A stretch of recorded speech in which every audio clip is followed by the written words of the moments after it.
Ganito ang traffic sa Metro Manila. Sa daming ads. Yan, ang dami. Madaming tao. Dito sa Manila. Metro Manila pala. Metro Manila is part of the Philippines, which is part of the ASEAN region, which is part of Asia, which is part of the world. Pag bored ka, marami kang naiisip gawin, katulad ng pag-video ng daanan. Ngayon, ay kinukuha ko itong video sa cellphone ko lang. Naka 0.5 times siya. So, ibig sabihin, mas palit siya sa actual na nakikita ko ng kalahati kasi 0.5. So, ganun lang.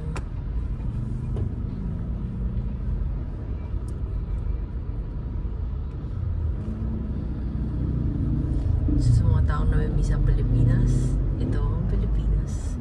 Well, parte ng Pilipinas. Ang kulturang pagiging traffic. Sabi nga nila, where there is traffic, there is progress. Kasi sino ba titira sa bundok kung saan walang tao? Pero, hindi mo maalis na pag nasa bundok, may mga halaman na tinutulungan tayong magkaroon ng oxygen at mga nag-aani ng iba-ibang prutas, at kung wala ang mga farmers, wala tayong kakaining bigas. Kaya ang bigas na ginagawang kanin pag ito'y luto na. So, wala lang. Ang bored na bored ko lang. So, this is just me videoing what is life here in the Philippines when you are driving in a traffic infested area. So,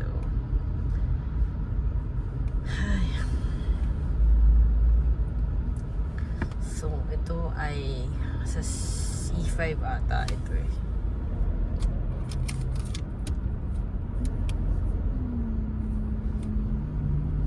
So, ito ay C5. Nagdadrive lang patungo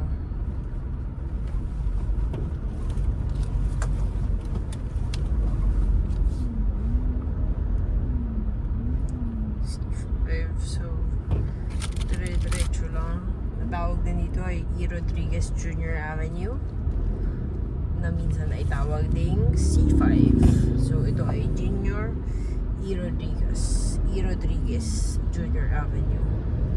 So, maraming ads, maraming kotse. Sa kaliwa, may Hyundai, may Suzuki, and may Pick Up Coffee. Tapos sa kanan, meron vulcanizing shop in mga ads. So, like, may sardinas ads. In 800 meters, turn left.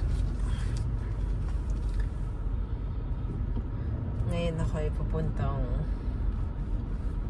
Timog, kung saan ako kakain sa isa sa paborito kong hotpot, which is 1+1 hotpot. Dahil mura na, masarap pa. Ang problema lang, na-lockout sila sa sarili ng Facebook page. So, yun, isa nilang malaking problema yun. Pero masarap talaga for me doon. Lalo na kung naghahanap ka ng medyo authentic and mura, which yun ang mahilig ako, mga mura na hindi ka mapapamura unless gusto mo magmura pag nasasarapan ka sa pagkain na iyong kinakain. Ngayon, ito ay traffic ulit. Nandito pa rin ako sa kotse. Traffic pa rin.